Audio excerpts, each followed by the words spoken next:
Can everyone hear me? Is everything working? Go pop out chat here. Can everyone hear me? Is everything working? Go pop out chat here.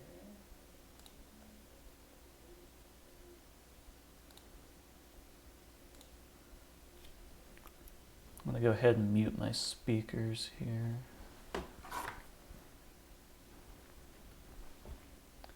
Okay, how's that? Everyone good?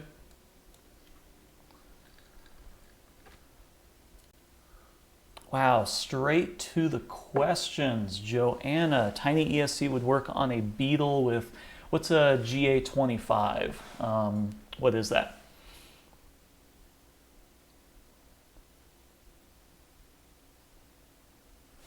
Let me see what a GA25 is. Tiny SCs are okay. I don't have any issues with them. They're decent. I don't have my wife helping me out today, but 25. Let me get my screens all set up here. Oh, 25 millimeter. I wouldn't use a tiny ESC on that. I would go with something bigger. What's the one that the NBots makes? This is the same one that I was using on the Lolo Man. I would use that. I would use that instead. Tiny SCs are really, they're fine. They're really good, but they're really only good for smaller bots and smaller motors. Once you get up to those 22 millimeter, 25 millimeter, they're just not powerful enough. They will just kind of constantly cut out. You're not going to break them. They're just not going to have very good performance. So they're really only good with the small motors like the Silver Sparks, Gold Sparks, and things like that. Let's see. Oh my God, this is hard without my wife reading everything to me. Were you going to brushless rage a cone? Man, I don't even know what that means. Yeah, DESC. Yes, DESC is the one I'm talking about. King of Hate was there and was just curious the reasoning not coming. For Tommy Cat, I didn't come to Motorama last time because it's kind of a pain in the butt to get to. It's quite a ways for me out in Colorado. Flying with featherweights is always kind of a bit of a pain because you got to pack a bunch of suitcases. It's just, I don't know, I just didn't feel like it, honestly. It's kind of at a weird time in the year. It's right after, Christmas, and you just kind of want to relax a little bit. So that's why I didn't end up showing to Motorama. And their floor is not good for someone like me, someone that is an undercutter that relies on like 1/8 inch off the floor. It's just a terrible design for their floor. Let's see, what robot where? Yeah, the Wasps, Robot Power Wasps are good. Any recommendations for brushless motors for a Beetle weight YOLO drive? Says Jacob. I really like my brushless setup. If you go to my YouTube channel, look for my Beetle brushless setup.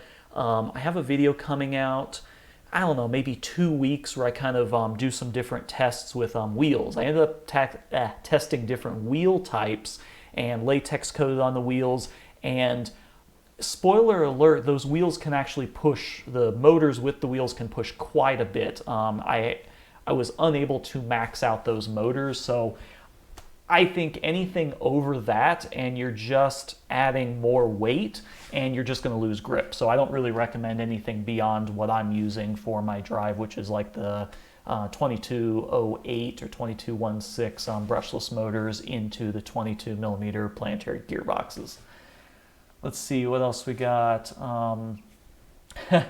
Jonathan Ransom, beard maintenance routine. Lately, pretty much nothing. I really don't do a lot of beard stuff. I trim it with scissors.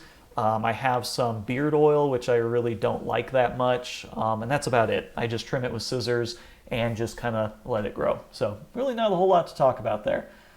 Do you go to the NRC in Marion, Ohio? I am not familiar with that. What is the NRC?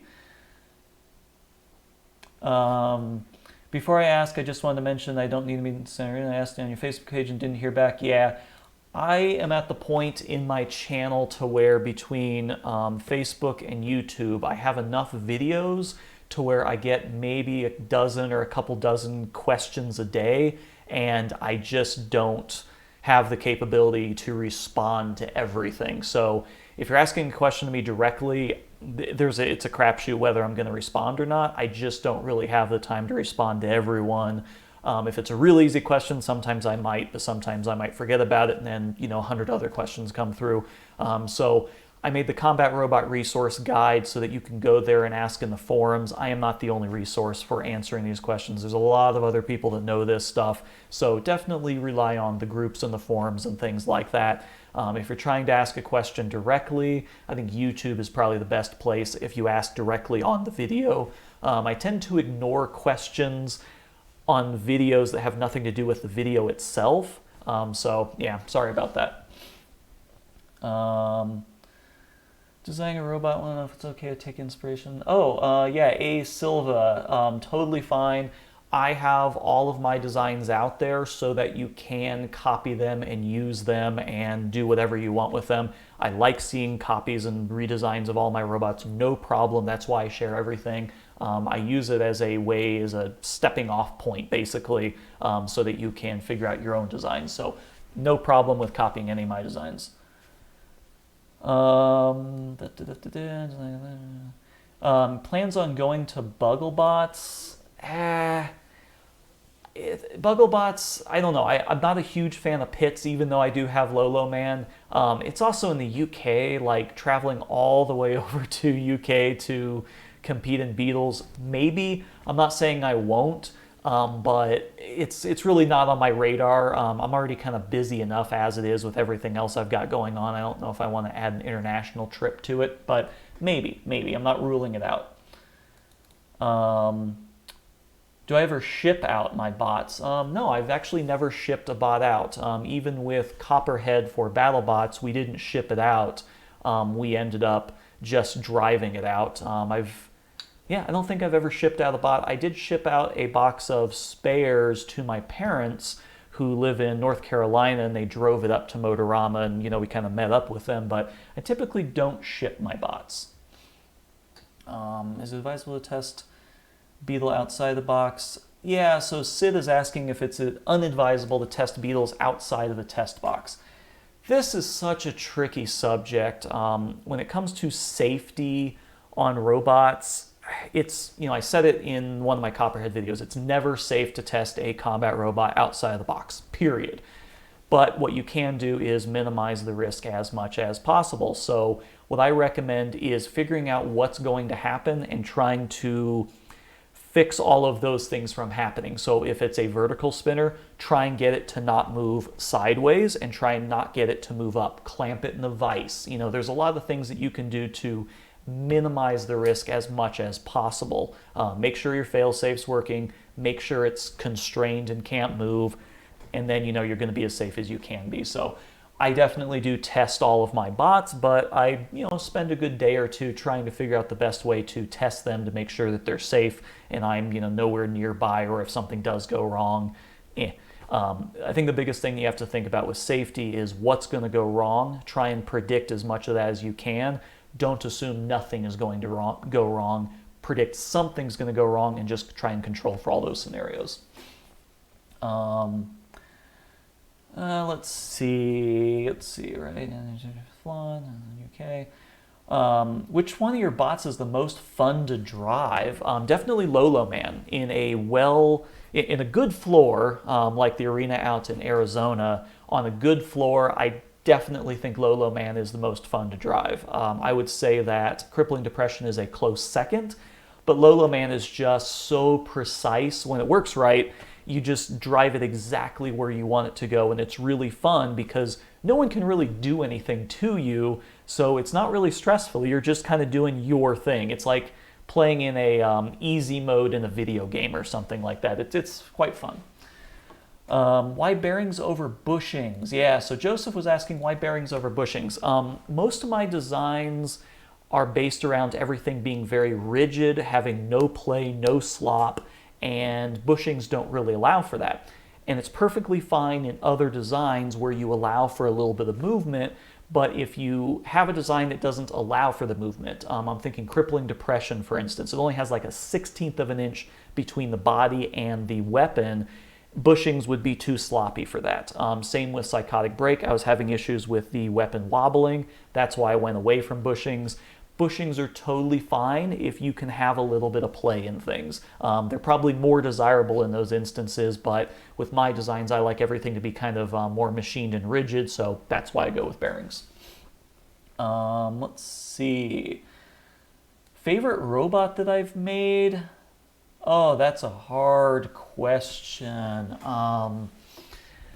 I think the favorite robot, I think I'm gonna have to go with Lolo, man. It's one of those robots that had a singular purpose of being just as low as possible, and I didn't care about anything else. And in the first competition, it just worked exactly how it should have. So I like it because when you open up that top panel, even every time I see it, it's just like, ooh, that's pretty cool. It's a very novel design, and I like it based on that.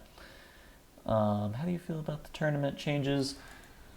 Oh, how do you feel about some tournament changes to Copperhead, even if it's not your design? Pietro, you're going to have to ask that again. I'm not really sure what you're asking. Are you aware of First Robotics? Yes.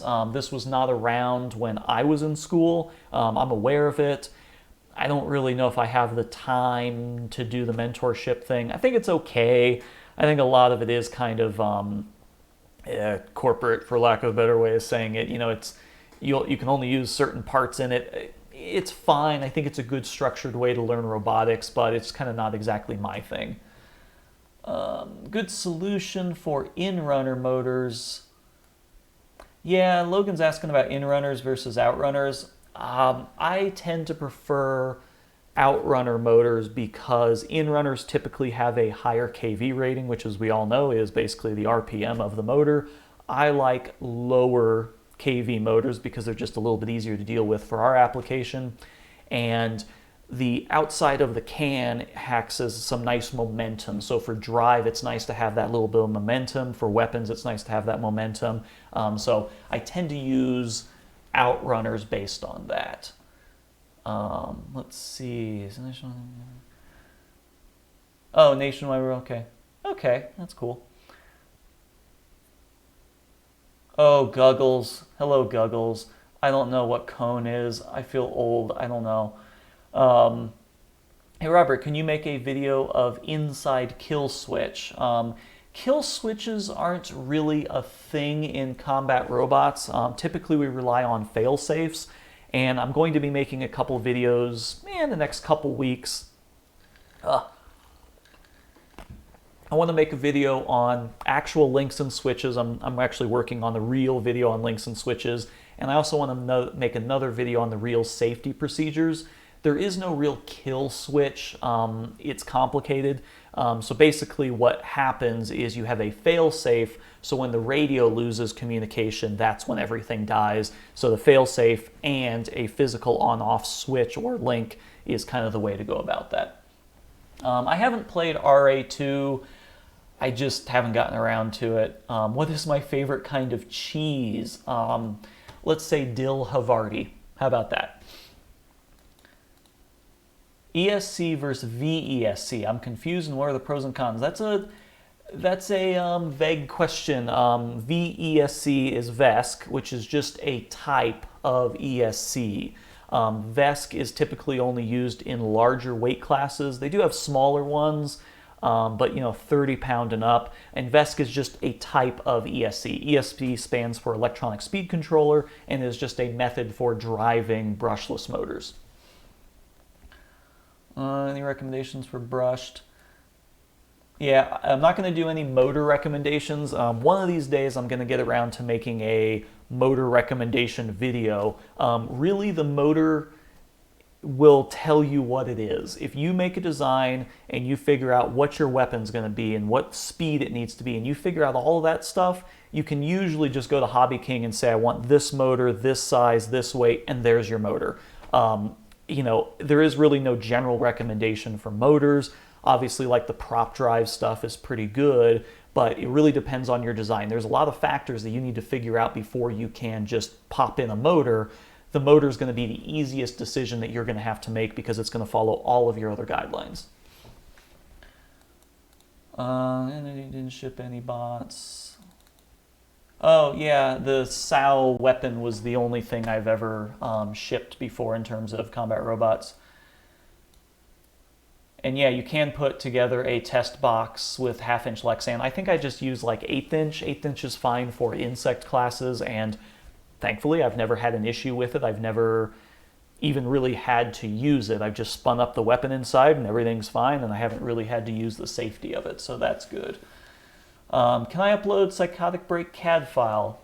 Maybe. Maybe. I don't know. I don't mind if people copy my stuff, but I kind of like them to, you're still going to have to figure out how everything goes together. You're still going to have to figure out how to manufacture it. I kind of like it when people clone off of what they see. I don't know. I'll think about it. Brushed or brushless for drive? This really depends on what you're trying to accomplish. Brushed is always going to be a little bit more reliable, and brushless is going to be less weight and could be more powerful. So I tend to like brushless. It's a lot harder to do and a lot harder to get right, but when you do it, you have the advantage of saving a considerable amount of weight. Do you think it's basically possible to make an overhead beetle on $400? Lexan is not a good material for combat robots. I'm going to say that, and everyone should listen. 20 years ago, Lexan was totally fine. It's not a good material for using in combat robots. Maybe for like an armor plate, maybe for stuff like that. It is not a good material. There's a million other materials. Garolite is better, like G10. Any UHMW, any kind of 3D printed, carbon fibers, there's a lot of better materials. Don't use Lexan in your builds. It's more expensive than it needs to be, and you can just generally use Garolite or carbon fiber or something instead. Roller bearing versus ball bearing, it really depends on the application. You know, if you want a taller bearing, maybe go with a roller bearing. If you do a tapered bearing, go with a roller bearing. If you want something smaller, ball bearing. It just, really, the application is going to dictate the choice there. Oh, wow, there's so many questions. Modifications for Copperhead this year. I'm going to skip that question. Next Saturday, a week from today, Witch Doctor is going to be publishing their chat that they had with me, and I talk about all the Copperhead changes in there. So go ahead and watch theirs. Check out my Facebook. You'll see a link for that. Carbon fibers, the way... Carbon fiber for crippling depression, I don't know. I like the aluminum. It's relatively expensive, I guess, because it's sacrificial, but I don't know. I like it. I switched over to carbon fiber for the tops and bottoms, and that's worked out, pretty good. Carbon fiber is really only good at one thing, and that's basically tensile strength. Once you start to crack it and other things like that, it stops working and starts failing very quickly. I think I'll stick with aluminum. Best way to prevent motors and gearboxes from separating. Hello, Nate. I have not really had an issue with this. I just make everything captive so that even if everything is completely undone, the motors can't go anywhere. Fun fact on Lolo Man, every single motor at the end of ARC was completely detached from the gearbox. But because they were held inside those captive little cartridges, it was totally fine. So I make all of my things completely captive, so even if it explodes apart, it's still going to hit the pinion and it's still going to go. So no problem. Plan on making carbon fiber copy. What would be your next? My next beetle weight. I'm not going to do any new beetle weights for quite a while. I think I'm going to stick with Psychotic Break and Lolo Man for right now. I might revive Long Man. Vertical spinner, is there a way to fight? Oh, is there anyone I want to fight in BattleBots? That's a good question. I mean, not really specifically. I kind of want to fight Bite Force, but I feel like that's just very masochistic. I don't really... let me come back to that. I'll think about that. I don't really know. If you're invited... Man, I am just going to skip. There's a lot of questions here, guys. Andrew is asking about crippling depression moving over to BL32. That's That is a really good question. I really like BL Heli 32 stuff. I haven't tried it in the bigger sizes. I don't like changing anything that's not broke. You know, my whole thing is what's the problem you're trying to solve, and if it's not broke, don't fix it. Those are my two mantras for every single robot. In crippling depression, the weapon has only stopped twice. One was where a bearing, actually the pulley exploded and jammed up, and the other time was I had the tension set too wrong and I blew out the motors. Other than that, I've been using these same motors and the same ESCs for whatever, 4 competitions. So it's not something I'm really wanting to fix, and I'd have to redesign it if I put that weight elsewhere, so I really don't know where that weight would go. So I'll probably leave crippling depression alone in terms of electronics. Are you the type of guy that likes big beefy robots with powerful weapons or fast with small precise? I'm kind of in between. Whenever I design a robot, I always think about, remember back to the old Super Mario games with Mario, Luigi, Peach, Toad, and Bowser, I guess. I like to design my robots to be Mario. I try to not have too much focus on one thing. So crippling depression has a relatively middle of the road weapon. The drive is pretty reliable. You know, it's not, there's not one thing that stands out too much. And anytime I have one thing that stands out too much, like Psychotic Break version 1, the weapon was just way too much, the drive suffered. So I like to kind of keep everything pretty well balanced, and you know, Mario is always my example of that, is keeping everything nice and balanced. Psychotic Break drawings. You know what? I actually have the original drawings just over there, which is kind of interesting. Any brands or manufacturers that you use?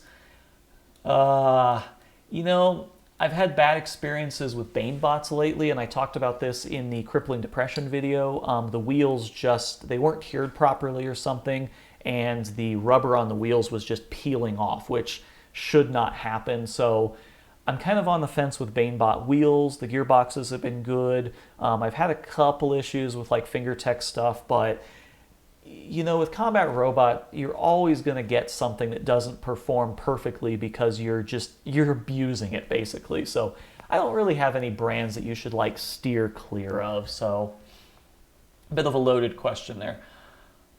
How do I go about getting CAD for my motors? I actually just kind of, it depends. You know, sometimes I'll just do the outer diameter and then the length and leave it at that, and I'll just have a cylinder. If I need to go further than that, I'll model it further and further. But generally speaking, I'll look on GrabCAD or 3D Content Central, which is like SolidWorks repository. I'll Google it, look on GrabCAD or look on 3D Content Central. If they don't have it, then I'll just make the most basic model I can. And then as I go forward, I'll modify it and make it better. I was asking, even if you design, what changes? So yeah, changes for Copperhead. Check out the Witch Doctor interview next week on Saturday on Witch Doctor's channel, and I talk about all the changes that we're doing for Copperhead for next year. Oh, painting behind me, let's see here. That is actually a print of Copperhead versus Gruff, and that is an aluminum print that is actually pretty cool. So yeah, that's hanging up there. Let's see, what else do we have here? Similarities and differences between designing a beetleweight and a heavyweight. It's really not that different at the end of the day. You're just trying to figure out what's going to fail, what's going to break, and if you look at the weight distributions to drive and weapon, electronics, and all that stuff, it's pretty similar. Everything is just a lot bigger and a lot heavier, but the design processes are the same. I think if you start to think differently about a heavyweight and a beetleweight, I think that's when you run into some issues. I think a lot of people will just kind of scale stuff up and, oh, it's going to be fine, and that's where you run into some issues. So it's actually pretty similar. It's oddly similar. Replacement for prop drive for weapon. I don't really have I use prop drive. I've never looked at anything else, so I really don't have a good substitute. If it's something that you can't get, you're just going to have to go on, you know, AliExpress or Alibaba and find something.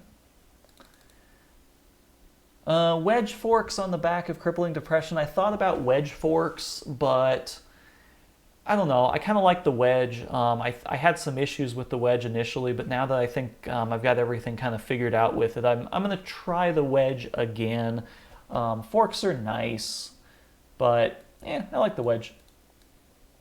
In your opinion, which weight class is the most competition? I think the most competitive is probably ants and beetles right now. It really depends on where you go. I mean, other than BattleBots is probably the most competitive, but I think definitely the insect class is the most competitive right now. Oh man, so Craftopia is asking about weapons. You should definitely check out, I don't think I have it in front of me, the Riobots book. They have a kind of paper, rock, scissors. There's no best weapon, period. There's no best weapon out there. It's in the first part of the book. They have all the different types of weapons and which one it can defeat. And it's basically this paper, rock, scissors thing. You should check it out. There's no perfect weapon out there. Brushless motor drive to slow and torques. Yeah, so I think what Lotus is trying to ask here is about brushless drive. So you can do a couple different things. You can go with heavy reduction or you can go with very minimal reduction. I like somewhere kind of in the middle. The faster you're spinning an outrunner, so if it has to spin 20 times to make the end wheel move like that, you're going to get some momentum and it might be a better response. It really depends on the motor. It really depends on the tuning. It depends on a lot of different factors. But generally speaking, in my opinion, if you're going sensor-less, brushless, you want higher RPM on the motor and heavier reduction. That will give you a better response to the actual wheel because then it will give the motor some momentum to spin up. If you do more of like a 1-to-1, it's going to try cogging a lot. Oh, would I rather build a Melty or a gyroscopic walker? Melty brain, 100%. I have all the pieces outside to build it. I just haven't gotten around to it. I haven't had that aha moment where I know exactly what I want to do, but I have all the pieces outside and I've kind of started to do it a couple times. I just kind of haven't gotten there yet, but definitely Melty brain. Impressions of Fusion. I like everything Waiachi puts out. Someone said this on Reddit maybe today, is the cool thing about Waiachi is everything that they put out is not a clone of anything. Everything is pretty unique that they do, and Fusion is no different. A drum and a spinner, horizontal and vertical. I don't know. It's a first bot, so I don't know how it's going to work, but I like everything that they do. It's probably going to work well. I think, what was the other one? The little double drum spinner thing. It didn't work out great, but it was still a pretty cool test, and they learned a lot from it. So yeah, I like Fusion. Fusion's pretty cool. How do you buy parts right now?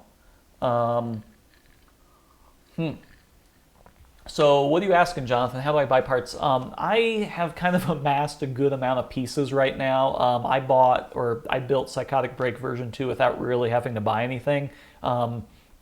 If you just kind of follow a lot of different people's builds, you can generally just go on Hobby King or Amazon or wherever, and you can just kind of buy the parts that are generic. If you build a beetle weight, you can generally use all those parts on another beetle weight. So yeah, I just kind of use the same parts over and over, and you find out what works, and then you kind of go from there.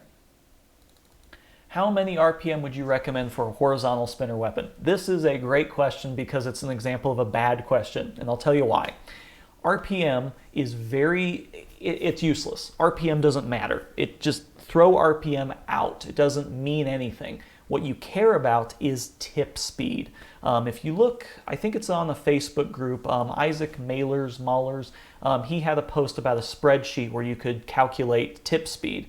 Look at the Run Amok Ask Aaron website. You can find this in my Combat Robot resource guide. You want to calculate tip speed. RPM is irrelevant.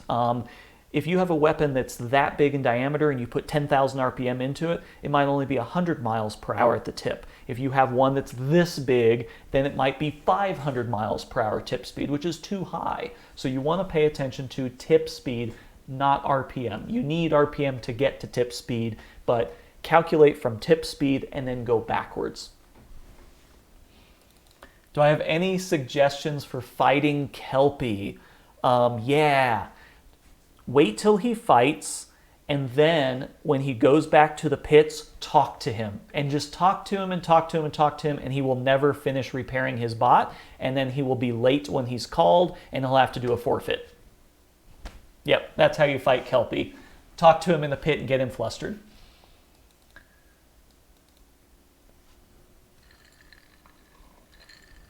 Favorite robot from Bugglebots? I don't remember. I think I like the horizontal, the tomb clone. Someone's going to respond to this right away. Who is the tomb clone? The hub spinner. I forgot the name of him. Cosgrove. He was the guy. Hello, David. Team Small Robotics. Yeah, that's how you fight Kelpie, is just distract him. What's your best battery except for LiPo? If you can't use LiPo, go with Life, which is lithium iron phosphate. It's the safe version of a LiPo. You won't get the discharge out of it, and I think it's a little bit bigger and heavier for the same, but if you can't use LiPo, go with Life, L-I-F-E, lithium iron phosphate. How do you estimate the weight of your robot? I'm trying to design a drum. This is a tough one. If you look back on Psychotic Break, I had a weights video, and it kind of talks about my process with weights. Basically, I look at the overall, and I have like a formula, and I'm like, okay, 20% of it's going to be the drum, and I literally just go in SolidWorks and just start drawing pieces out of aluminum or steel, and I'm just like, okay, roughly how big is this piece going to be? And so I just kind of guess and check a little bit, and then sometimes I'll even 3D print a little model of it and be like, okay, it's about that big. So it's just a little bit of guess and check, honestly. Have you thought about competing in Brazil? Oh, that would be fun. International travel, yeah, it's tough traveling with robots. I don't know how you guys all do it. I would love to compete in Brazil, but I've just been so busy always that I just don't know if I'd have the time to do an international competition, but I would definitely love it. So, yeah. Do you ever master body, multi-body? Yeah, so in SolidWorks, I actually do everything as a singular part. And once I get to, like for Psychotic Break, I designed the frame basically as an outline of where the motor would be, where the weapon would be, where the wheels would be, and I did kind of a rough sketch outline, and then I made that into a part, and then I made that part as an assembly, and then I added parts into that assembly, so everything referenced off the assembly. It's kind of complicated, but basically starting with one part that has the sketch where everything needs to go, and then all the parts were built off of that. Yeah, do I perform ANSYS? So do I do any kind of calculations? No, I actually haven't done any kind of calculations on any of my bots. I just kind of go by gut, and I'm not saying that that's a good way to do it by any means, but up until this point, I just kind of go with what I think is good. I 3D print a lot, I laser cut a lot as prototypes, and generally when you look at something in person, you're just like, that's not gonna work. And with Psychotic Break version 2, I originally had it like at an 1/8" titanium, and I'm just like, nah, that isn't really what I want. So sometimes just seeing it in person for me is enough to kind of be like, nah, that's not what I'm looking for. Why don't I go with Vesks? They're not the right thing for what I want to do. Like I said earlier, I only fix what is broken, and they're too big for the beetle weight classes, and they're good for featherweight stuff, but I've been perfectly fine with my little red brick, so I'm just sticking with those. Suggest a good ESC for a Leopard. You just find an ESC that has the current rating and go from there. If it's a drive motor, find something that's reversible. If it's a weapon motor, find something that has good startup torque. Usually a weapon motor and ESC are just going to kind of go together. You just need to figure out what the specs are that go together. Yeah, so Colton is asking about balance like Mario. I think the reason why Paul does so well, there's no secret among the builders on why Paul does so well. It's an extremely balanced robot. He's not trying to win a gold star for like biggest weapon. You know, he's not. You know what I'm trying to say. He's not trying to prove himself. He's not like, oh, I've got the fastest drive. I've got the fastest weapon. Everything is very mild. I think it's only like 8-9 miles an hour or something like that. It's a relatively slow bot. The weapon is not terribly fast. He's just doing it the right way, and every fight he tears it down and fixes everything that's wrong with it. And that's really all it is. Hey Patrick, I am doing fine. Hardox versus titanium. It depends on your application. You're asking a lot of questions that the application matters. Hardox is stiff and it is resistant to warping, I guess. It's more rigid. Titanium is a lot more flexible, but it springs back into shape, and it's, I guess, maybe in some cases harder. It just really depends. If you're going really thin, Hardox. If you're going thicker, if you're going really thin, titanium. If you're going thicker, Hardox. It really depends on what you're trying to accomplish with it. How do I keep such a nice beard? I don't know. It just grows in that way. If you're cutting weapons out of AR-500, you don't need to bother with heat treating. Depends on how you're cutting it, but laser cutting Hardox is fine. You will impart a little bit of heat around the edges. I would prefer to maybe water jet cut it so you don't have any heat build up on it. But if you're doing AR-500, there's no need to harden it. AR-500 is a perfectly acceptable way to make a low-cost weapon because you can just cut it, boom, you're done. I have had issues with Hardox in the past, or AR-500s. I do S7, but then you do have to go that extra step of heat treating it. Daedalus, yes, that is the robot that I was thinking of. Build something, hoverboard, hammer. What is the best bot to start out with? Any of them, honestly, anything. Here's the big trick and the big secret to combat robots. Go build something, put it in the arena, get it trashed, talk with all the builders, see what they're doing, and then go and rebuild. Do not expect your first robot to do well. Do not expect your first robot to really be anything other than just a pile of parts at the end. Go to an event, figure it out. It's it's like your first time. The first time's never going to be that great. Build the relationship. You definitely want to figure it out over time. You're not going to sit down and build the perfect bot and get in the arena and do really well. It's going to take time, and I think this hobby is more about experience than anything. Let's see. Thanks for the answer.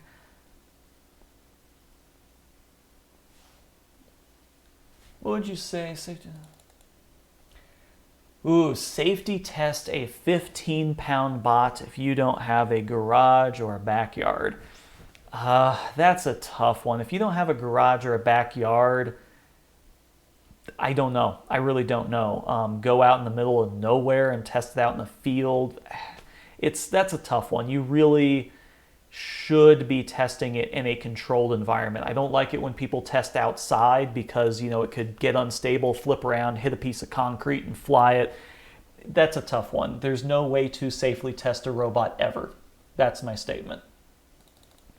Why do I typically use symmetric double teeth for bar spinners instead of a single tooth? I don't know. I think because it's just kind of easier to balance. I actually do have a single tooth disc for Psychotic Break version 2, and it's okay, but it got a little bit unbalanced. I'm not really sure why that happened. I think with a bar spinner, you want as much of the weight out towards the ends as possible. So when you do asymmetric, it doesn't always work out that way. So you sacrifice kinetic energy for engagement. So you have the single tooth, so you might engage more, but less of the mass is out towards the outside. So it's a trade-off.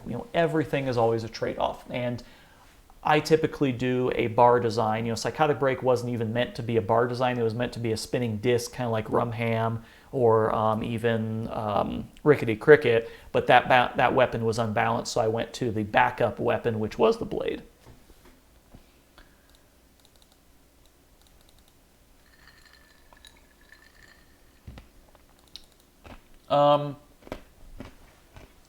Sorry, I'm eating ice. That's probably terrible for you guys, huh? Jesper is asking about non-symmetrical weapons. How do you make sure that the shaft is in the middle? That's relatively easy. Design the whole thing in SolidWorks. Leave the center hole completely out of it.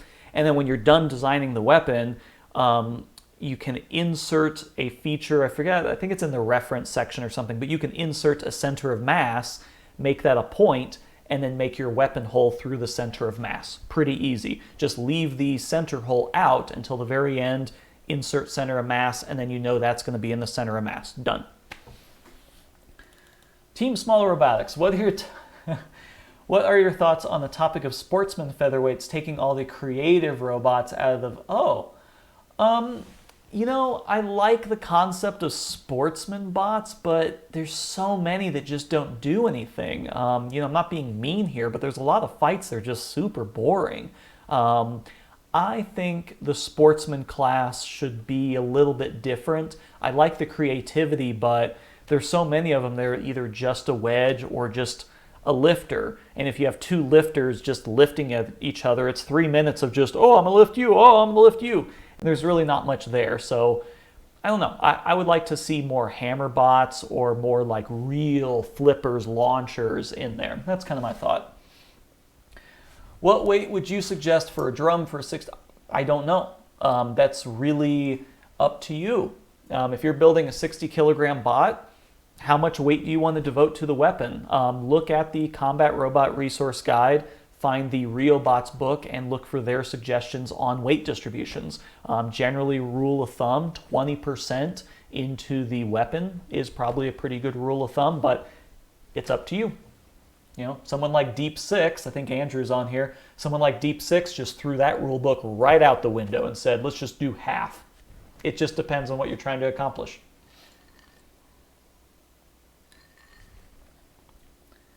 You say the RPM is irrelevant, but that's not the case when calculating byte. A fairy, well, so so BLDJGDIN,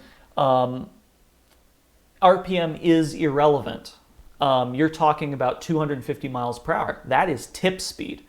RPM is something completely different. RPM relies on having to know the variable of the diameter of the weapon. So you need RPM and diameter of the weapon.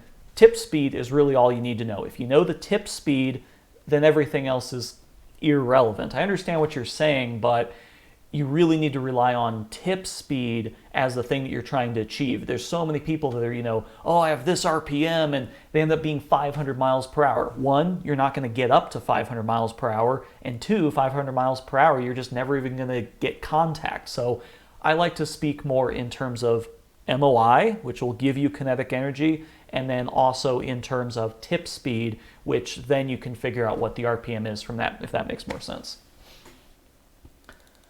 Best bot to start with, kind of already answered that. Anything. Just pick a design, whatever you have access to build, and then go from there. There's really no best bot to start with. And what RPM? Yeah, it's tip speed. Gone head-to-head with Team Tanto. I don't think so. Hey, Quicksilver. Quicksilver Robots, which one's yours? I don't always remember team names. What's Quicksilver? Someone's asking, Jacob's asking if AR 400 and 500 are the same. They're different. They are different. They're the same kind of thing, but 400 is softer, 500 is harder. The 400 and 500 loosely represent the they actually represent the hardness level of the material. So 500 is harder, and there's even a 600, which is even harder than that. It's just hardness levels. Least favorite bot archetype. A straight wedge. Sorry, Nate. A straight plain wedge is my absolute least favorite bot. Unlimited budget and unlimited time. I would build a Melty Brain. I think that would be my ultimate bot, is a Melty Brain for unlimited time and unlimited money. Let's just say solid magnesium. I don't know, something like that. Not that the Melty Brain would be necessarily expensive, but that would be my bot, I think.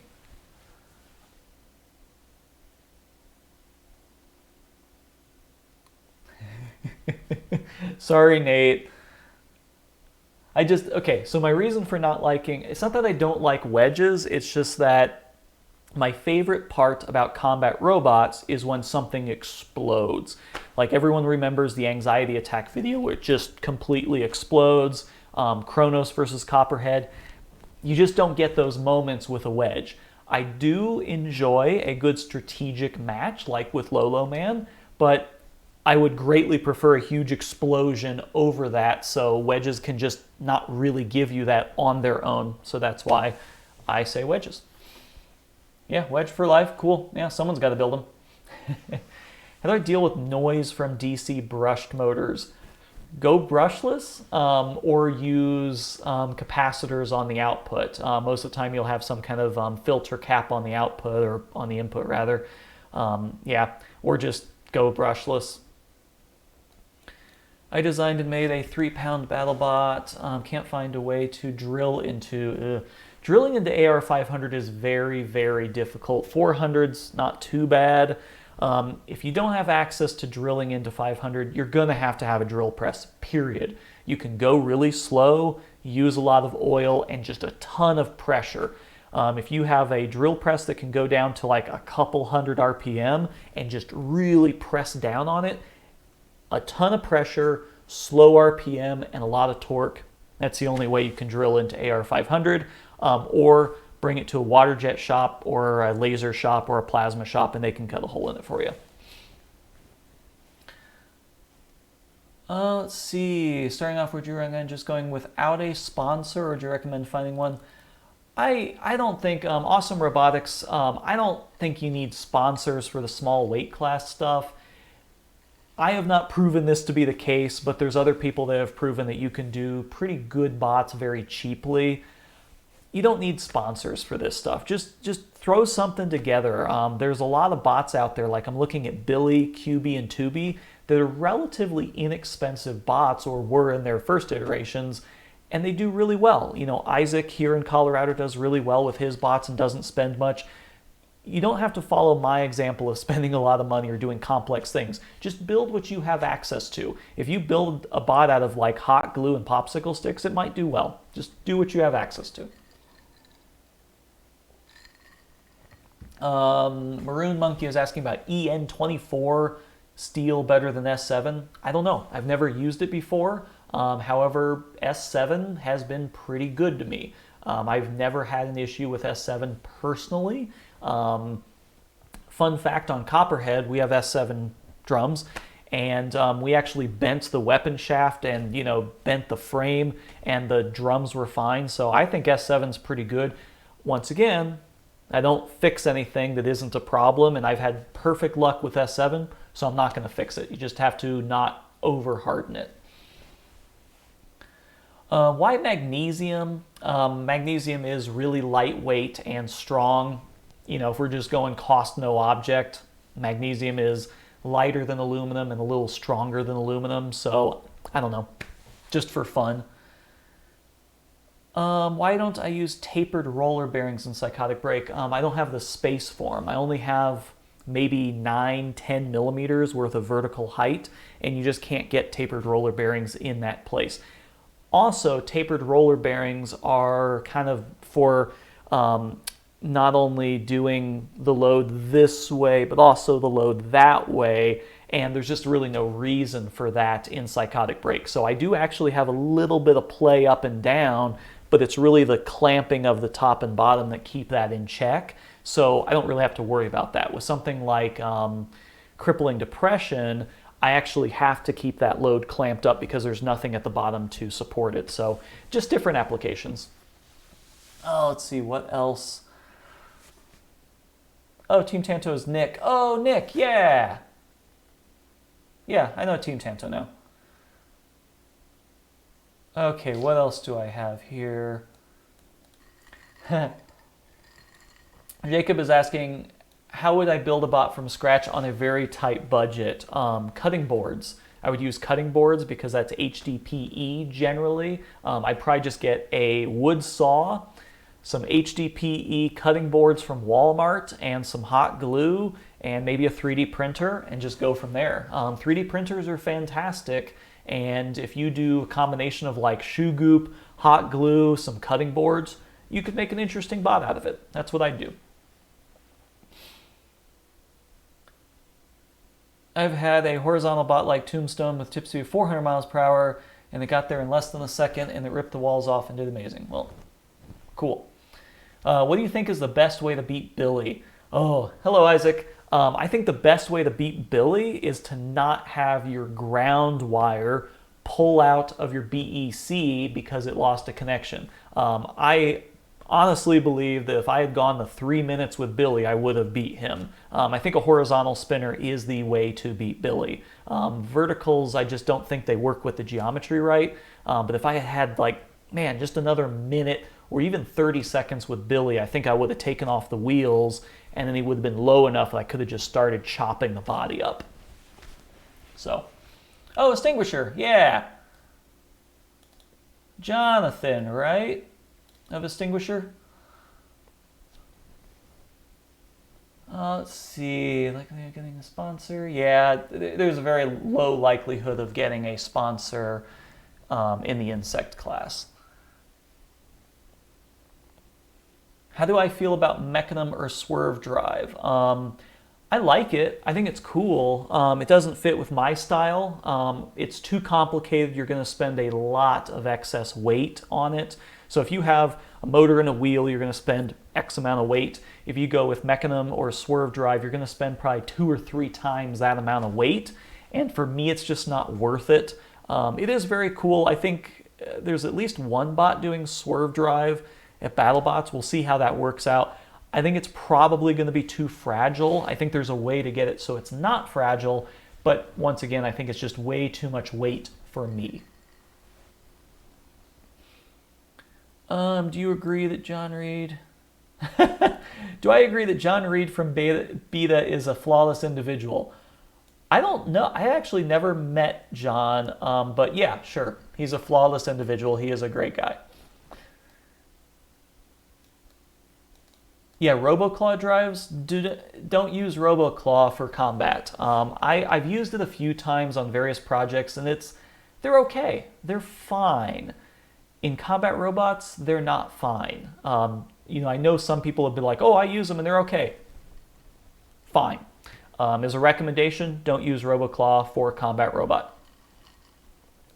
Would I ever do a commission? No. Sorry, I don't do any commission work. I don't do any machining work for anyone.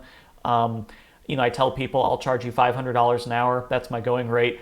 The thing that I don't have is excess time. So commission just doesn't really make sense for me. Sorry, but I don't do any commission work. How much would you invest into a starting bot? It really depends on what your weight class is, what your goals are. If you're a beetle weight, let's just say $500 all in is a good place to start. $500 should get you a radio, a charger, batteries, all the things that you need to do. Below there, you might just start having some difficulties with it. But I'd budget, call it $500. Could you do it for $250? Maybe, but it's going to be very difficult. Let's see. Thoughts on Chomp? I like Chomp. My public statement on Chomp is that it's a beautiful robot. It is a fantastically designed robot, but it's just in the wrong competition. Chomp is a good design, but it does things that aren't necessarily geared towards a BattleBots type venue. I will see what the Walker version of Chomp looks like. But I think if Chomp was just simply a lower bot with just a hammer, kind of like the Judge, the predecessor of the Chomp, I think it would do better. But of course, I mean, you take the top off a Chomp and it's gorgeous. It's an amazing bot. It's just not exactly the right bot for battle bots currently. Let's see. Bouncy band, thoughts on Chomp. How do you usually fasten wheels to shafts? So I do just what everyone else does. I don't have anything in here. I just use a wheel hub. I either use BaneBots or the FingerTech, and just, put the set screw on the shaft. A lot of people seem to have issues with this, and I'm not sure why. I take the grub screw or the set screw and just slather that thing in Loctite, just standard Loctite, screw it down, and then use the long end of the Allen wrench and tighten it as much as you can. Should be fine. I've never had one fail when doing that. I think maybe people don't use Loctite or they under-tighten it. So that's all I use. Have you ever thought about using Castle Creations motors? Not really. They're nice. I've got nothing against them, but they are considerably more expensive, and the thing that I don't like about them is they don't release really any specs on them. So you kind of have to match a Castle with a Castle, and I don't like it. I've been perfectly happy with using the Hobby King stuff. What magnesium alloy would you use for a wedge? I don't know. There's not a whole lot of magnesium alloys out there. You find the magnesium first and then tell me what alloy you're going to use. Finding magnesium is very, very difficult in any kind of quantity. What would you say for a 12-year-old just starting into combat robots? Good question. I would say watch all my videos, check out my combat robot resource guide, which you can find on my YouTube channel, and just go to an event. That video and that guide has everything I would recommend. And my first recommendation is to go to an event first. I see way too many people show up at an event with a bot and they just get annihilated because they have no idea. They only see the stuff on YouTube and they have a rude awakening when they actually show up in person. So go to an event as your very first thing.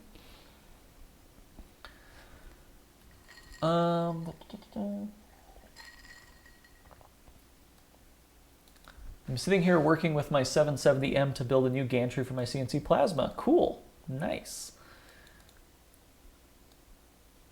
Would I go for vertical spinner? Sure. Do you want to build a vertical? If you want to build a vertical, the vertical spinner is the best way to go.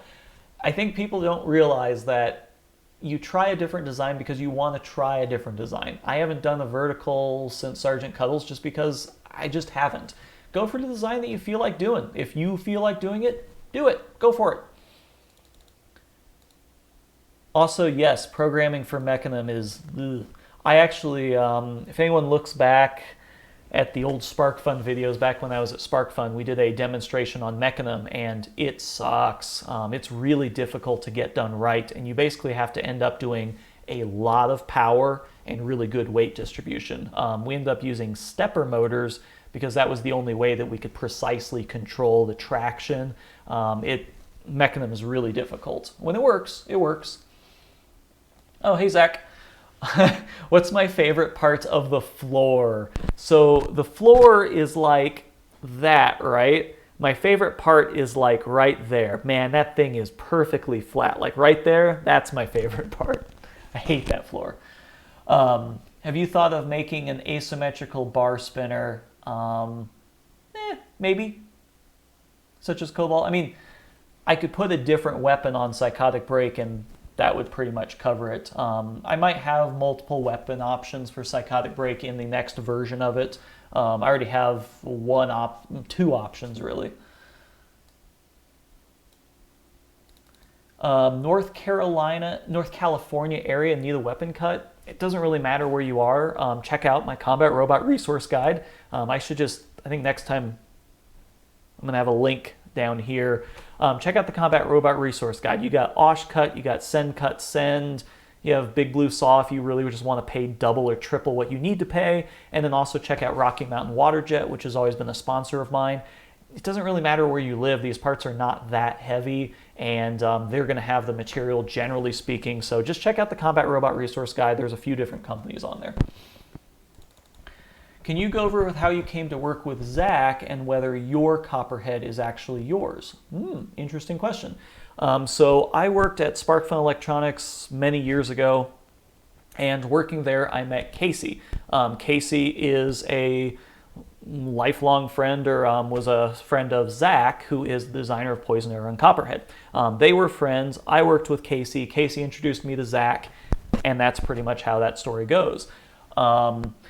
Your Copperhead is not mine at all. I'm just on the team, and I do a lot of videos about it, but it is not my robot. It is Zach's robot. It is his design. It is his baby. It came out of his wallet. It is definitely his bot. I just do social media stuff with it. Belt versus chain versus direct drive. Ooh, that's a whole video all in and of itself. Chains are heavier. Okay? Let's do it this way. Chains are heavier. Chains transfer. So pro to chains, they always transfer the power. Cons to chains, they don't slip. They're heavier. Belts, exact opposite of that. They're a lot lighter, and you get kind of a slip clutch. Direct drive, you get none of that, but you do have the direct drive aspect of it, but your weapon is right there, and you don't have the downside of having a belt or a chain break. Check out the Psychotic Break version 2 overview. I kind of talk about why I went from direct drive versus a chain or belt, and I kind of cover some of that in there. Opinion on making your own wheels. I haven't done it yet because it's a lot more time consuming. For every single thing I do, the first thing that I like to do is see if there's something off the shelf, period. Every single time. If it's off the shelf, I'll buy it and then I'll be done with it. I don't like making all my own stuff. I only do it when it's absolutely necessary. So if you can buy a wheel, awesome. Making wheels is fine, but it's complicated. I just happen to have, this is the hub for the wheel for Copperhead, and this is CNC machined out of a solid block of nylon, and then we have to coat it over top of this.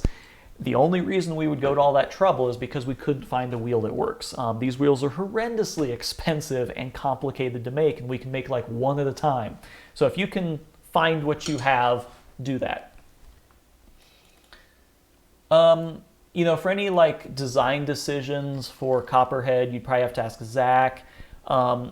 Two-wheel drive, you know, our wheels are 10 pounds a piece, so adding 2 more wheels would add a considerable amount of weight. With a drum spinner, you're always going to have like gyro forces, right? So the bot is going to do what it wants to do when that drum is up. It's not a control bot, it's more of a ram the drum into things. So I think that's why it's a 2-wheel drive bot, because the 4-wheel drive really just isn't all that beneficial. What type of machines do you run in your shop? Oh God. I've got my Tormach 440, I've got my Avid Pro 4848, I've got my laser cutter, I've got my drill press, I've got some other stuff in there. I use SolidWorks, and I use Fusion 360 sometimes, but most of the things I do is in SolidWorks, and I use the Fusion 360, which is HSM Express plugin for all my cam. Hey Mitch, how's Cuddles treating you? What calipers are my favorite? The ones that are close to me. I have cheapies. You know, these are probably like Amazon, Harbor Freight. I have like 5 sets of calipers just in various drawers around. I don't really use calipers for precise stuff. I have like a height gauge and micrometers for other stuff, but just whatever calipers. Go on Amazon, whatever is the, you know, best one at 25 bucks, get that. Yeah, Aaron, yeah, talking about tantrum. It's just, first robot, just get it out there, put it in the arena, figure it out. Can you share your Instagram? I don't have an Instagram. Bots. Still alive, yeah. Have I ever thought about making a flipper bot? Yeah, I kind of want to show David Small how it's, you know, really meant to be done. No, I haven't done a flipper bot. No real reason. I like the ones that are out there. I feel like this is going to back myself into a corner, but I feel like I like making designs that are unique, or if I get frustrated that, oh, so-and-so didn't do this right, then I would make a different design. But I don't know. I like the flippers that are out there, and it's not particular design that's that interesting to me. I love them when they work right. Like I really like, David Smalls. I like Hydra. I like all the bots that do it, but it's just not something that I'm dying to build myself. Hey Chad, I do have a promo code. It is, I don't know. I don't have a promo code. Oh my God, there's so many questions. Didn't SparkFun get rid of... So I'll speak to a little bit about the SparkFun thing. We had a meeting at SparkFun, and this is juicy. We had a meeting at SparkFun, and they got everyone together, and they basically said, we're losing money, we have too many people, and we were like, what are you going to do about it? And they said we have a plan of, planned attrition, which basically translates to it's going to suck and people are going to leave. And those people are going to leave, and then we're going to do that instead of firing anyone. What happened was everyone good decided to leave, and they were left with the people that maybe weren't as good. And literally immediately after that meeting, I went straight to my desk, went straight on Craigslist, went straight on Indeed, and I found the job for eGauge that day. And I was interviewing that next following week, and I left. And me and about a dozen other people did that pretty much right after that meeting. Instead of getting rid of the people that they knew were dead weight, they let the people that were really good leave. And it was a very bad decision. I don't think they've ever recovered from it. Oh, man. When you've done belt designs, how do you make the tension? Oh, yeah, Quicksilver is asking about belt tension. So I do kind of I cheat. I'll basically get a belt. I'll just get any belt that I think is close to about the size that I want, 3D print a couple pulleys, or sometimes I'll even just take a board, put a couple nails on it or something, stretch it out, and I'll basically just kind of make something that feels tight, measure that distance, and then put that distance in the SolidWorks. And then I'll give myself some kind of tensioning mechanism so I can add a little bit more tension. I've tried relying on calculators before, but it always gets a little tricky. You can do it with calculators for sure, but I have tons of wood outside that I just put nails in, put the pulleys in, and test the tension out, and just kind of get an idea of how everything's going to work out. I prototype a lot. Would you recommend the motors used in Lolo Man for a small RC vehicle? I mean, it depends. If you're they're pretty slow. They're fine, but they're pretty underpowered. I mean, I still have an issue with 12 of them pushing people. I mean, they're still relatively underpowered even with 12 of them. So, think about it. Have I ever thought about using Lego wheels? Yeah, kinda. They look good. I'm actually pretty happy with the FingerTech foam wheels with latex. That actually worked out for me this last time. I'm going to keep trying that, but if I ever have an issue or want smaller wheels or something like that, I'll try the Lego ones for sure. Oh, epic belt versus chains versus direct epic shootout Lamau. Yeah, it's one of those weird things to where testing all three of those together is just so tricky because there's so many variables involved because, like a belt pulley will typically weigh a lot less than the sprocket because the sprocket's generally going to be a steel versus, it's just a lot of variables. Oh my God, you guys are still asking so many questions.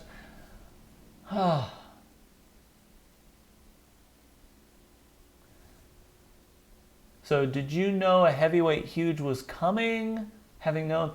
Yeah, I mean, there's no big secret that all of us that go to BattleBots, knew back in December who was coming. I mean, we all know, we all talk, and yeah, we all kind of know who's coming. It's interesting being on a TV show and then watching it and realizing how much is behind the scenes and how much, you just kind of know. knowing how the sausage is made, it's interesting. And, the whole process of, oh, who's in this year and who's out. I mean, we all kind of know for a little while.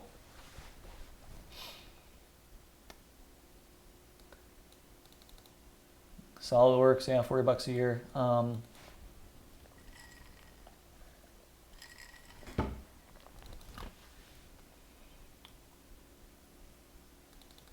What do you think if I put a brushless retraction? You're not going to find a brushless motor that's going to be low enough RPM. You're always going to have to gear it down. Make it to Seattle bots. Maybe. I don't know when that is. I've wanted to make it out to Seattle. Casey's actually out in Seattle now. So yeah, I've been kind of wanting to. It's just the times never line up. Can you talk about the sizing of the D shaft for Lolo Man? Tough to get it tight enough. Yeah, so what I did for Lolo Man is I just 3D printed the wheel hubs, and it took a lot of prototyping. I had to adjust the size by like, 1/10 of a millimeter, and I finally got it to where I was able to just press fit it on. And yeah, it worked out pretty well. I just test fit a couple different, I printed out several different of those wheel hubs at varying sizes on that inside until I got one that was a good hard press fit. Oh, what's the writing on Kamikaze's weapon? I don't remember. I think it's something like 2 enter, 1 leave. My wife actually is fluent in Japanese. That was actually her degree, oddly enough, and she wrote it. And I think it's 2 enter, 1 leave, I think is what it says.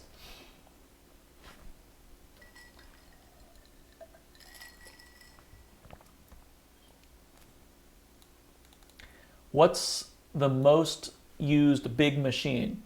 This might surprise you. The most used machine that I have in my shop, probably my laser, #1. The reason that the laser is #1 is there's a lot of times that you just want something 2-dimensional, and I can take a piece of cardboard, throw it in the laser, hit a button, I can export from SolidWorks as a DXF or DWG or whatever, and in like less than a minute out of cardboard, I can have it. And so that's why you saw with Psychotic Break, I had like a stack of frames because, in a minute, I can make a frame and I can kind of look at it and be like, oh yeah, that looks good, and adjust it. So I probably use the laser more than anything because it's just so quick. 3D printing, if you want to look at something, it's going to be hours before it's done. The laser, I can just bang something out in a minute. So I actually use laser first, 3D printer second, and then the mills after that. Drill press I use a lot. Combat robot taboos. Taboos, I don't know. I mean, I think one of the biggest taboos is asking about, what weapon motor should I use? That's just, it's like I said before, it's the wrong question.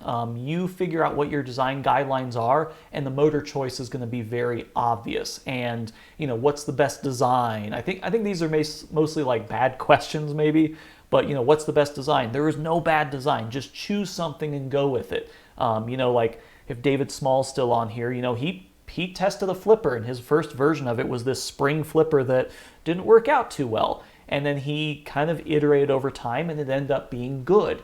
Pick a design, go with it, see what fails, iterate it, win. If you had to get rid of all your robot machines except one, what would you keep?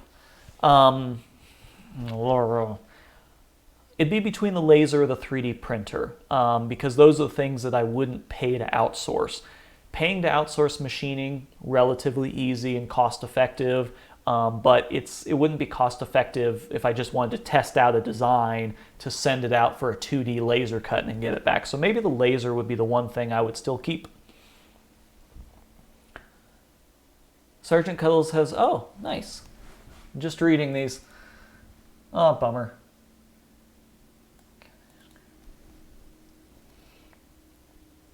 Yeah, calculations for belt don't always work.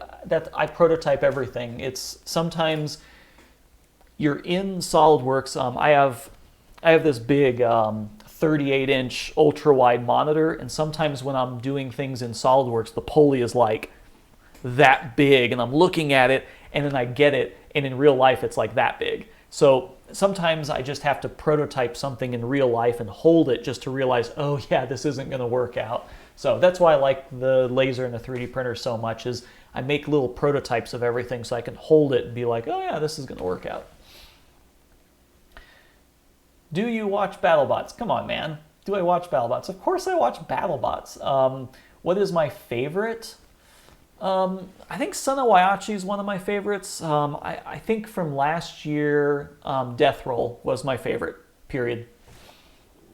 Next build, I don't really know. Maybe an updated version of Long Long Man.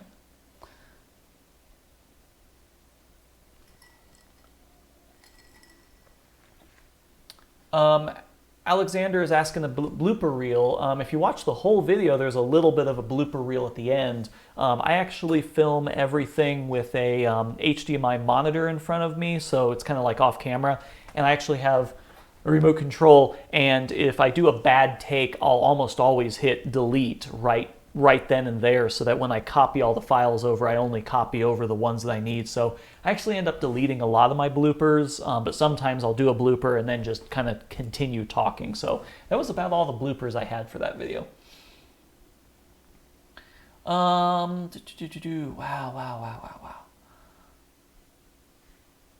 Would it be a good idea to put magnets on the base of an ant weight? Great question. I have a whole video on how to calculate magnets. You should watch the video on magnets. Sir Robert, wow. I want to tell you, I've managed to spark my interest in combat robots. Cool, nice, good job. Yeah, kits are good. What motors would you recommend for a heavyweight? If you're looking to get started in BattleBots or combat robots, don't build a heavyweight. Stop. Build something small. Don't start with a heavyweight. Full stop.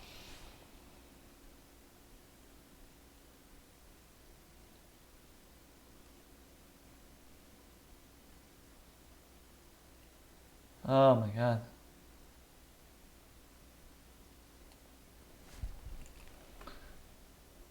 What will my next, I've kind of talked about that. How many joules of energy does crippling weapon? Crippling depression has a couple different weapons.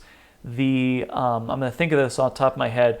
The discs are around 7 kilojoules and the weapon bar is about 12 kilojoules, which that is at top speed, full engagement. So those numbers are a little artificially high, and it is difficult to get that kind of engagement. They are relatively fast, but theoretically it's like 7 kilojoules and 12 kilojoules, which I realize is pretty high.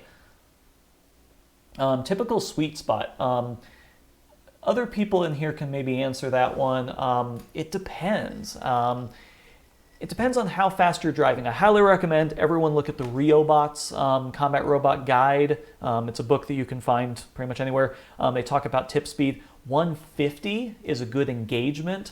Anything over 250, you're probably not going to engage. So take it from there. You can go anywhere from 100 to 250, and it just depends on the weapon design, the weapon geometry, how fast you're moving, all of that good stuff.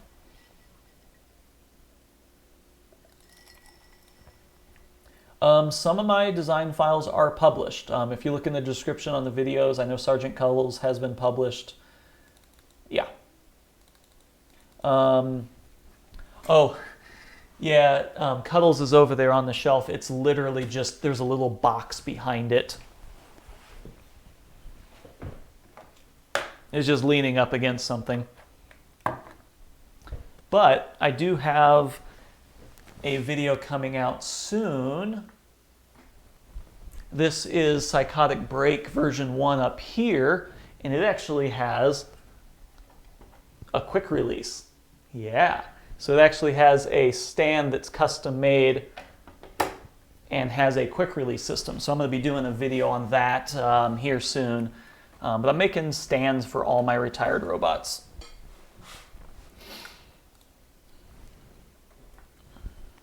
Okay. What do you think are the most powerful BattleBots? Tombstone. Tombstone is probably the highest kinetic energy out of anyone. I think it's something like 100 kilojoules or something like that. Okay, what else we got?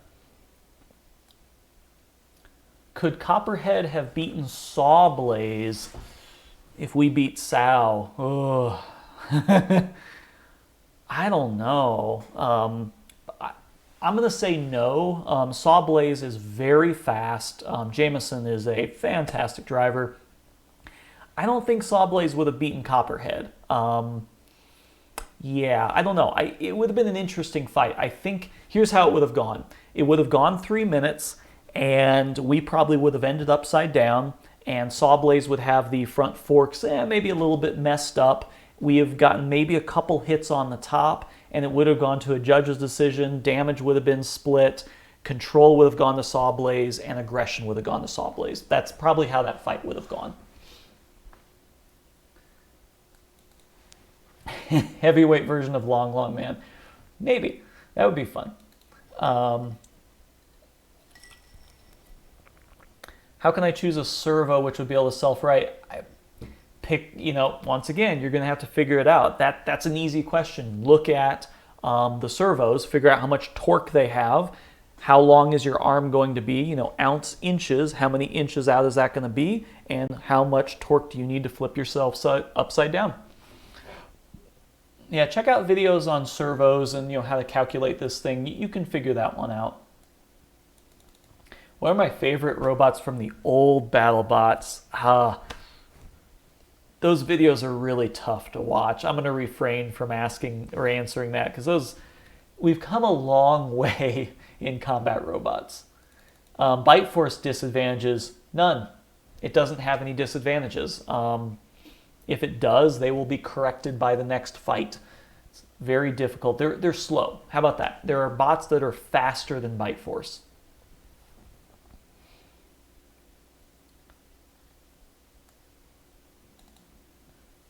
Let's see. Here's a non-question. What hobby besides robots? Right now, my only real hobby is combat robots. I've done photography before. I've done audio. I got into DIY by making audio equipment. So, audio is definitely a hobby of mine. I like some nice audio, but yeah.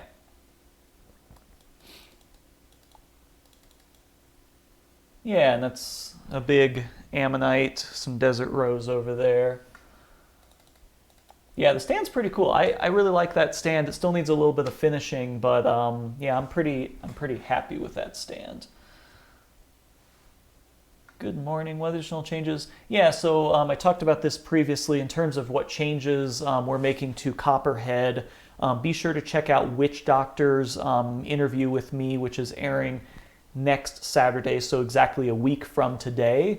Check out their channel. I'll post this in my Facebook as well, but we talked about all the changes being made to Copperhead in that video. Nylon X versus Alloy 910. I've not tried the 910, but I've heard really good things about it. I probably want to try that next. I like Nylon X because it's just easy and accessible. I like how it prints, but I think and suspect that Alloy 910 is actually better. Would I ever sell a Sergeant Cuddles kit? No. I don't think I would ever sell a Sergeant Cuddles kit. However, I have thought about doing a Sergeant Cuddles reboot and basically doing kind of a reimagining or re-envisioning of it. And I might end up doing that. I don't really want to do kits and make money off combat robots. I just don't have the time for it. I don't want to deal with, people like shipping stuff out and people having questions putting it together. I just really don't want to deal with all that stuff. The combat robot reels. Oh, yeah. So Nathan's asking about transmitters and stuff like that. A lot of this is just really, really old carryover from the olden days when you had like little frequency things that would plug into your radio. That's all kind of done. If you have a modern radio that's 2.4 gigahertz spread spectrum, it actually just talks and you don't have to worry about any of that. It's just kind of old school. There's still some people out there who use these really old radios with like the, pull-up antenna.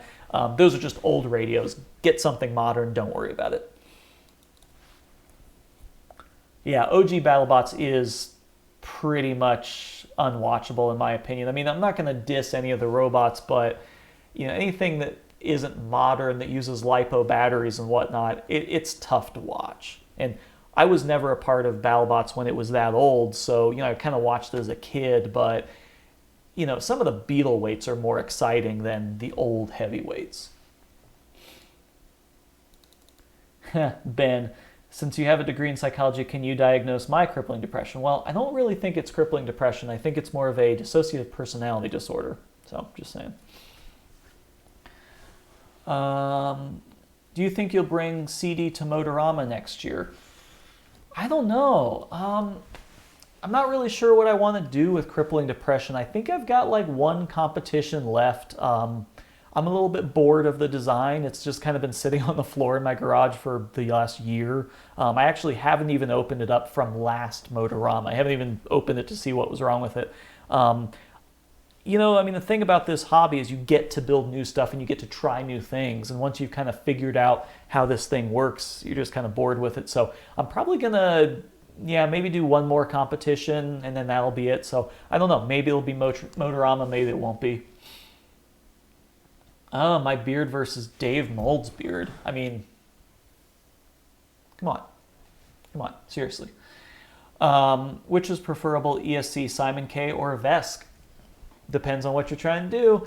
Simon K is generally going to be better for drive. Vesk is generally going to be better for weapon. But good luck finding any Simon K stuff. Simon K is largely gone. So if you can find Simon K, go for it. But it's kind of largely gone, so you might as well just learn how to make Vesk work. Egg beater, would I prefer a belt? Depends. It really depends on what you're trying to accomplish. If you do it right, a hub motor is very good, but a belt has its pros. Everything has pros and cons. I don't like any question that is what's best, this or this. Neither. You just have to figure out what the best way to implement each is. Some people are very successful with a belt. Some people are successful with a hub motor. I've seen very rare instances where a hub motor works at the heavyweight class. It just depends on the weight class. It depends on a million factors. Will I ever do a tutorial? Yeah, Simon K is largely gone. Yeah.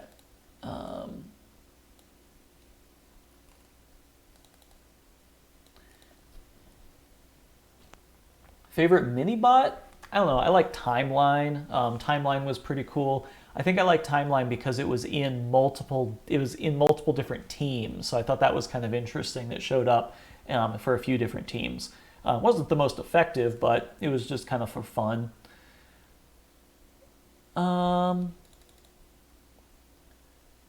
Steamfest Psychotic Break was the only robot in the top 3 in either weight class that wasn't running Simon K.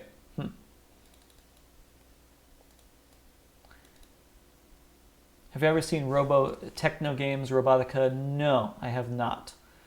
If I could team up with one builder for a Beetle, who would be your teammate? Can I pick anyone? Tell me who I can pick, because I know who I'd pick if I could pick anyone. Thoughts on making a bot without any machining or 3D printing? Well, you chose hard mode. You can do it. Plenty of people do it. It's just, you're going to have to do a lot of hand tools and you're not going to be able to do anything like precision, but it's totally doable. Maybe start out with a kit. I'm probably going to wrap this up at 1:30 for me, so what would you sell? Oh, would I sell CD? This is a huge debate between me and my wife whether I would sell Crippling Depression or whether I would keep it. I'm not sure. I kind of want to sell it and see it still compete. She kind of wants me to keep it and have it because it's kind of an important bot of mine. I'm not really sure what I would do. I do not have any experience in pneumatics, none whatsoever.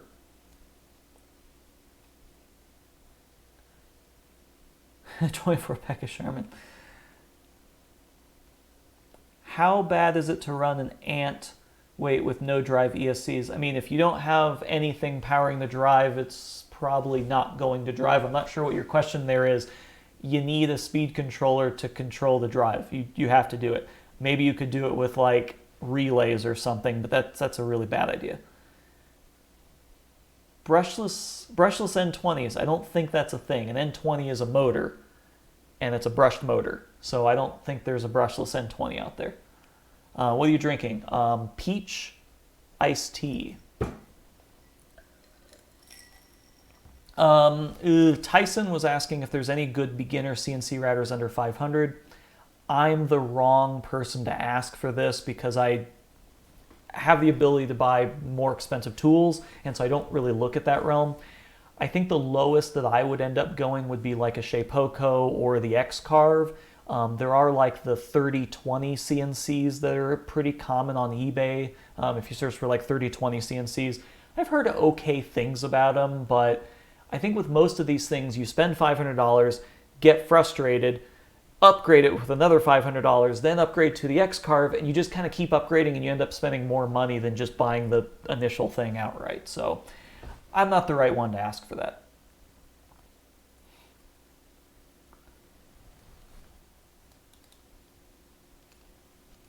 What do you think of hub motor wheels? It depends.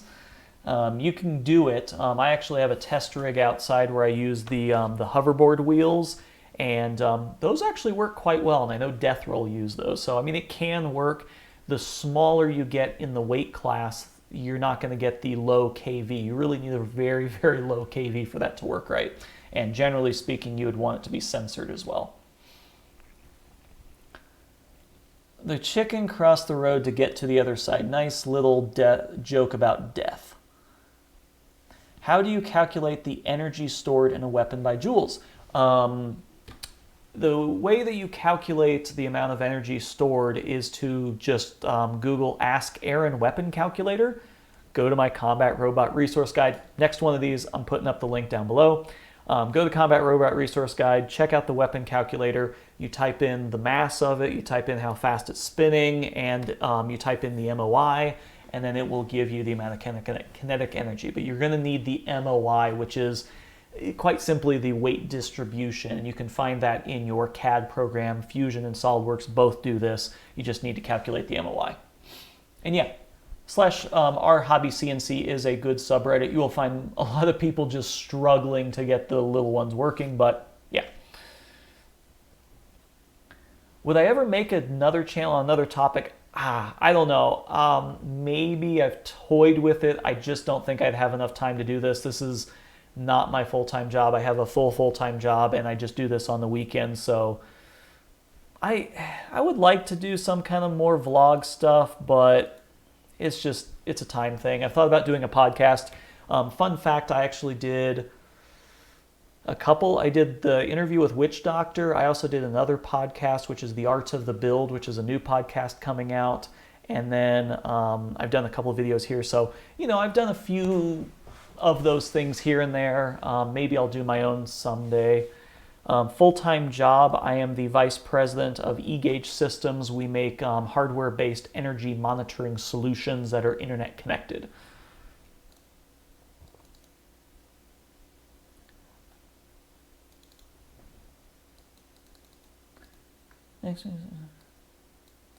Okay, I'll do the QA more and often. Yeah, it's relatively easy to do. I spend less time doing this than I do one of my normal videos.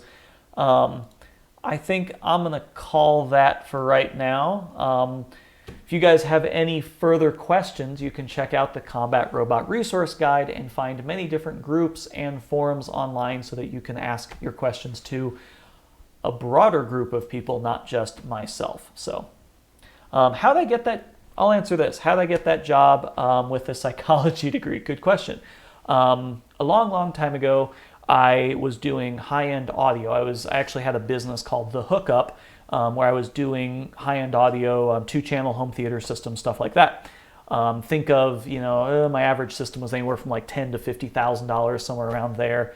And I was doing that. The recession happened, and the market just kind of dropped out from that. So I ended up taking a job as a solder technician at SparkFun Electronics. And within about 6 months of being a solder technician, I was actually the product manager of that company and got a lot of experience with supply chain and electronics manufacture, things like that, and kind of got into manufacturing.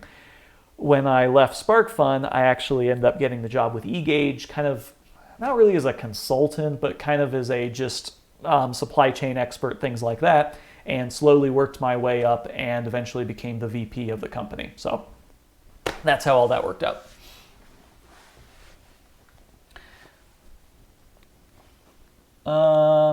Yeah, go ahead and smash that like button, smash that subscribe button, all that good stuff. Ideal RPM for drive. Check out the, I have several videos on this topic. Check out my brushless drive video. Check out the magnets video. There is a great calculator that will calculate drive. So check out that video. There is no ideal RPM because it depends on your wheel size. RPM doesn't matter. You need the surface feet per second. If you have a wheel this big versus a wheel this big, the RPM is going to drastically change how fast you drive. So you need to pay attention to the size of the wheel that you're driving.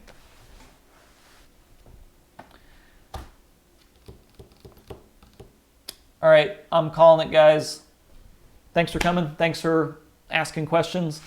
And I will see you at the next live stream. And be sure to check out the Facebook page for all the updates on my channel. And be sure to check out the Witch Doctor video coming next Saturday. Thanks for watching.